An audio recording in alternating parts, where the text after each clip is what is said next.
Bonjour, bonjour. Aujourd'hui, nous allons parler d'un sujet qui est très important pour le devenir de l'Amérique latine, qui est la place de la Chine dans le continent et puis surtout l'évolution constante de la Chine dans les relations économiques, financières des pays latino-américains. Alors pour parler de ça, on est avec un invité de marque que nous avons déjà reçu il y a quelque temps ici pour parler d'un autre sujet. Il s'agit de Christophe Ventura. Christophe Ventura est éditeur du site Mémoire des luttes que je vous recommande et il est aussi chercheur à l'IRIS, l'Institut de relations internationales et stratégiques, et notamment spécialiste des questions qui traitent de l'Amérique latine. Donc, on va commencer directement. Christophe, est-ce que tu peux revenir sur cette évolution de la Chine en Amérique latine? Est-ce que tu peux nous la comparer avec ce qu'elle était il y a 20 ans? La montée en puissance de la Chine en Amérique latine, c'est l'événement, disons, qu'on peut qualifier de tectonique pour la région latino-américaine et qui lui a permis d'engager une forme de bifurcation dans sa trajectoire historique, qui était une trajectoire qui était largement enracinée dans, disons, son acte fondateur de sa rencontre à la fois profonde et violente avec l'Europe en 1492, et qui était une trajectoire qui avait finalement enfermer l'Amérique latine dans un rapport quasi exclusif avec les puissances du premier monde, qu'elles fussent d'abord européennes, puis états-uniennes à partir de la fin du 19e et tout le long du 20e siècle. Eh bien, c'est ça qui a constitué finalement la trajectoire latino-américaine dans le système monde.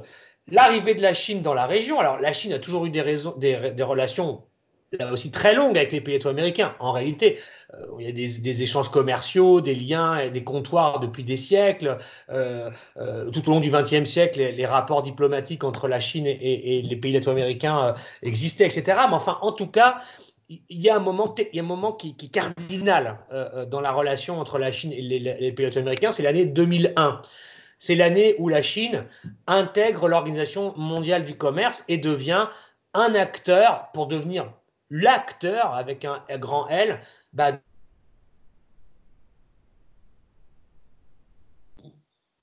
du commerce américain. Il y a une espèce de conjonction de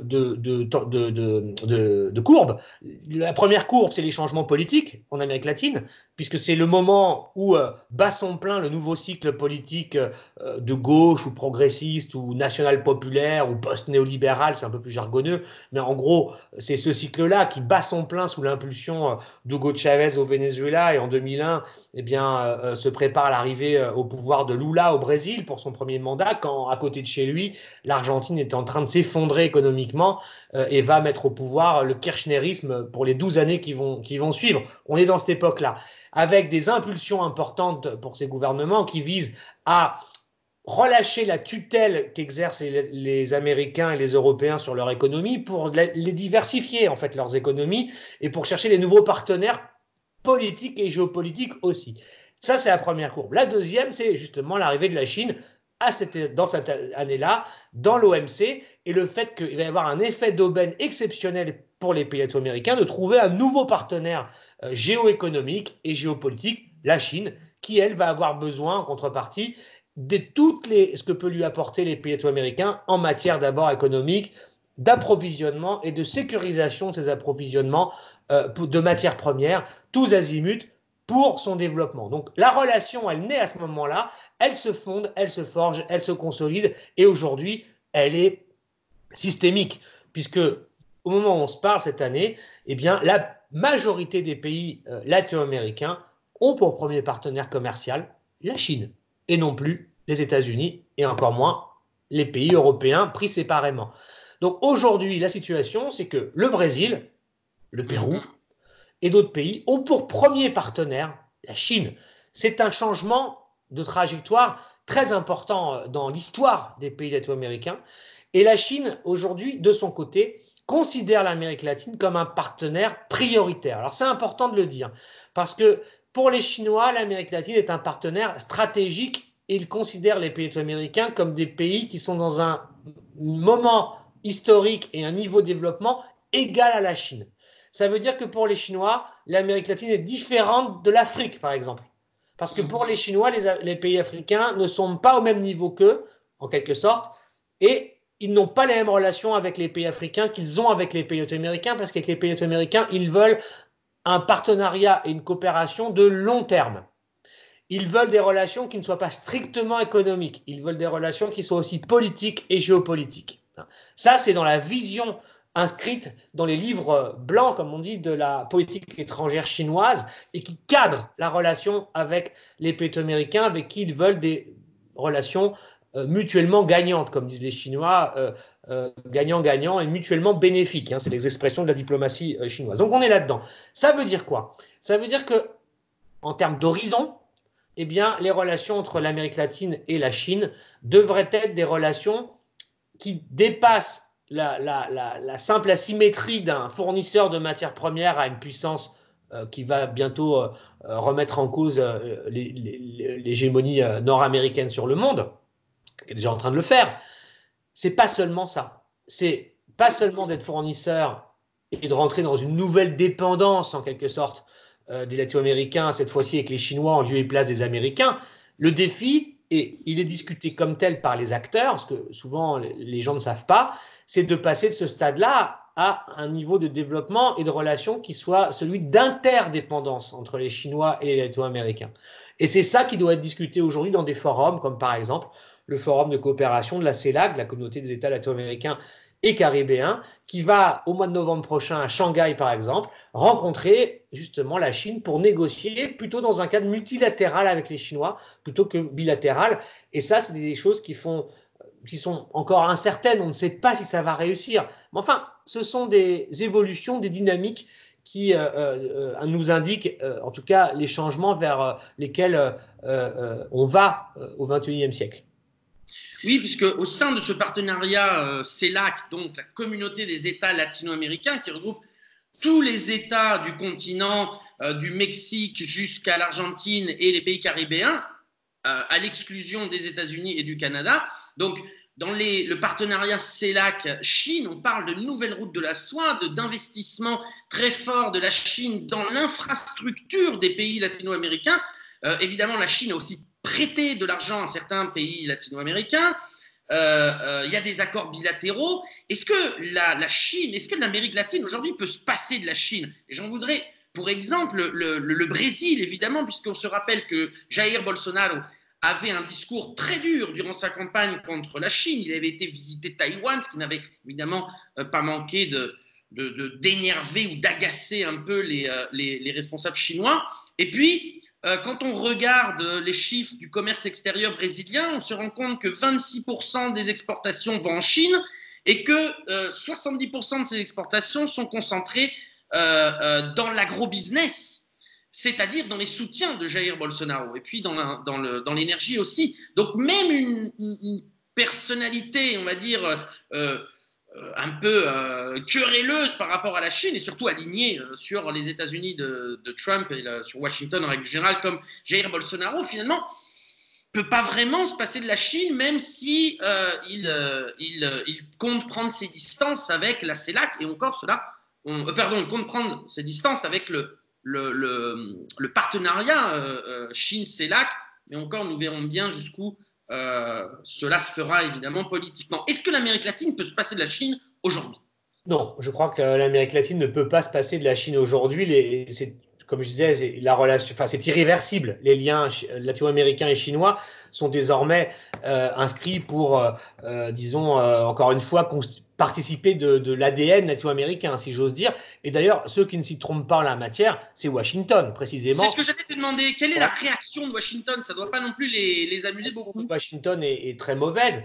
Déjà, au mi-temps des années 2000, avant la crise de 2008, il y avait eu à Washington l'expression qui était le fait que la Chine représentait un défi hégémonique pour les États-Unis. Mais à ce moment-là, on est dans une autre époque. Les Américains, par ailleurs, sont embourbés en Afghanistan, en Irak et tout ça, et ils n'ont pas la possibilité de mener le front latino-américain et ils laissent les Chinois finalement monter en puissance. Mais déjà à l'époque, on parle de défi hégémonique, mais le mandat Obama, etc., c'était plutôt de dire on va mettre ça dans le pot commun des relations qu'on devra construire dans le cadre du pivot asiatique des États-Unis. On parlera des Latino-Américains, disons, avec les Chinois. On verra ensemble. Bon, ça, c'était la période Obama.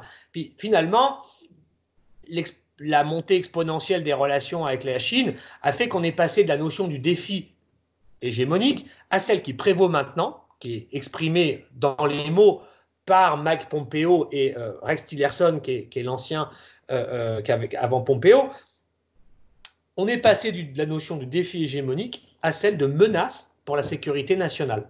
La Chine, désormais, l'implantation de la Chine en Amérique latine, et tu as raison de décrire la question des infrastructures, la question des investissements, parce que par exemple, le président Xi Jinping, chinois, a annoncé des objectifs très très forts pour 2000, dans les 10 ans qui viennent, de monter à 250 milliards de prêts financiers aux pays latino-américains et d'investir 500 milliards de dollars dans le développement des infrastructures chinoises. Alors, ça évidemment, dans le cadre de ce que tu as dit sur les routes de la soie, etc., etc.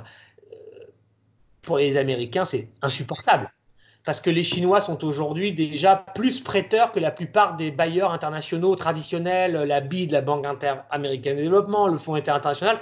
Les Chinois, à eux seuls, quasiment font autant que tout cela. Et ça va augmenter. Donc, menace pour la sécurité nationale. Parce que les États-Unis ne se sont pas trompés sur les liens, justement, maintenant, vraiment, j'ai envie de dire, organiques qui lient la Chine aux pays latino-américains. Quels que soient les pays latino-américains et leur affinité politique, ce que tu as décrit du Brésil est un cas d'école. La campagne anti-chinoise, la gauche, sous-entendu Lula, la gauche n'a pas vendu aux Chinois, mais a vendu le Brésil à la Chine. C'était sa ligne. Et puis une fois qu'il est au pouvoir, il est rappelé par le principe de réalité, tout simplement. Et les secteurs de l'économie brésilien, qui sont par ailleurs ses soutiens, tu l'as dit, enfin je ne reprends pas ce que tu as dit, ils lui ont expliqué que ce n'est pas possible. Que le Brésil ne peut pas se passer du marché chinois, et d'ailleurs il aurait le tort de le faire, parce que les conditions sont bonnes, parce que les Chinois sont accueillants pour les produits brésiliens, etc. Donc c'est irréversible. Et donc pour les Américains, c'est une menace, parce qu'ils considèrent que désormais, à travers le commerce entre les deux régions, les Chinois s'implantent, s'ancrent, contournent selon eux par exemple, les règles de l'OMC, dont ils se foutent par ailleurs eux-mêmes, mais par ailleurs, les Américains considèrent qu'à travers le commerce, les Chinois s'implantent, avec leur technologie, espionnent les États-Unis, et à travers leurs prêts, finalement, absorbent et ont une emprise sur les États latino-américains qui deviennent dépendants du Parti communiste chinois, lequel a pour but de développer un modèle de société contraire aux droits de l'homme et aux valeurs du marché. En gros, c'est ça la vision américaine. Et donc, pour ces raisons-là, les États-Unis considèrent désormais les Chinois, enfin la Chine en Amérique latine, comme une menace pour la sécurité nationale. Ça veut dire quoi? Ça veut dire que, potentiellement, on rentre dans d'autres logiques pour le futur. C'est logique, c'est qu'en Amérique latine aussi, les Américains peuvent appliquer la doctrine Monroe, peuvent appliquer des formes d'ingérence, voire de conflit, avec les Chinois, puisque leur présence est une menace pour la sécurité nationale américaine. Et qu'est-ce que tu répondrais à cette injonction, surtout médiatique, qui fait croire que la Chine aurait des visées impérialistes sur l'Amérique latine? Est-ce que on voit l'émergence d'un nouvel impérialisme chinois qui viendrait finalement remplacer l'impérialisme européen et remplacer l'impérialisme états-unien dans cette région du monde? Est-ce que c'est aussi simple? Non, je pense que c'est pas aussi simple, parce que disons que c'est pas de toute façon, ça ne peut pas être la même forme ça répondrait pas, disons, à la définition qui a prévalu de l'impérialisme jusqu'ici en Amérique latine, parce que les Chinois n'ont pas la même approche. Les Chinois n'ont pas une approche idéologique, dans le sens où ils n'ont pas des velléités que les modèles politiques latino-américains soient calqués sur le leur, par exemple. Ils n'ont pas comme velléité le fait que les gouvernements latino-américains répondent aux exigences politiques de la Chine. C'est pas ça le sujet. Ils n'ont pas, par exemple, la velléité que les pays latino-américains aient une relation exclusive avec eux. Et ils n'ont pas non plus de velléité militaire ou d'emprise ou de présence physique, disons, du pouvoir d'État chinois en Amérique latine. Et surtout, ils ne veulent pas intervenir, et ça c'est la ligne chinoise, ils n'interviennent pas dans les affaires politiques des pays avec lesquels ils traitent. Bon, alors avec des bons aspects, mais aussi des arrière-pensées aussi et des intérêts surtout. Hein. Mais ils n'ont pas la velléité d'un impérialisme au sens où les États-Unis, les Européens ont pu le développer dans leur phase d'expansion, voire de colonisation du monde, etc. Ce n'est pas la même approche. Le risque avec la Chine, c'est plutôt celui de la dépendance. Qui est une caractéristique aussi des pays latino-américains. C'est ce qu'on disait tout à l'heure. Est-ce que les latino-américains vont pouvoir passer d'une dépendance à une interdépendance avec les Chinois? C'est ça, à mon avis, le défi et la question qui est posée pour eux. Après, il ne faut pas que les pays latino-américains, et je ne crois pas que ce soit le cas, aient de naïveté ou d'illusion aussi sur les intérêts chinois. Les Chinois ont des intérêts.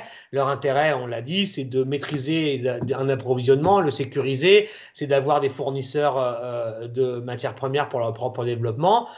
Mais les Chinois, pour cela, sont aussi dans des approches politiques qui sont des approches plus multilatérales, qui sont des approches aussi, disons, qui prennent en compte un certain nombre de problèmes que les puissances occidentales ne prennent pas en compte. Par exemple, je sais pas, je pense comme ça sur la question des dettes publiques, par exemple des États. Les Chinois ont des positions sur les dettes qui sont plutôt avancées. Hein, je veux dire, peu de gens savent par exemple que les Chinois c'est eux qui ont proposé avec les Argentins et les Sud-Africains en 2015 une résolution pour la mise en place d'un droit international sur la restructuration des dettes souveraines, par exemple, qui donne plus de poids aux États face aux marchés financiers, aux acteurs privés, par exemple. Enfin, bref, sur une série de sujets comme ça, les Chinois se distinguent en tout cas dans les formes de leur puissance, parce que les Chinois sont une puissance, ils se distinguent dans les formes des États-Unis ou des Européens. Donc je ne crois pas qu'on soit dans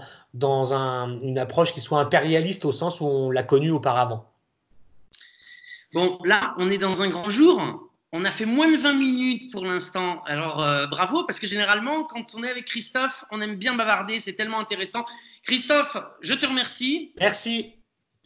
Et puis, partagez cette vidéo. Suivez-nous sur les réseaux sociaux. Suivez-nous sur le blog www.romainmigus.info.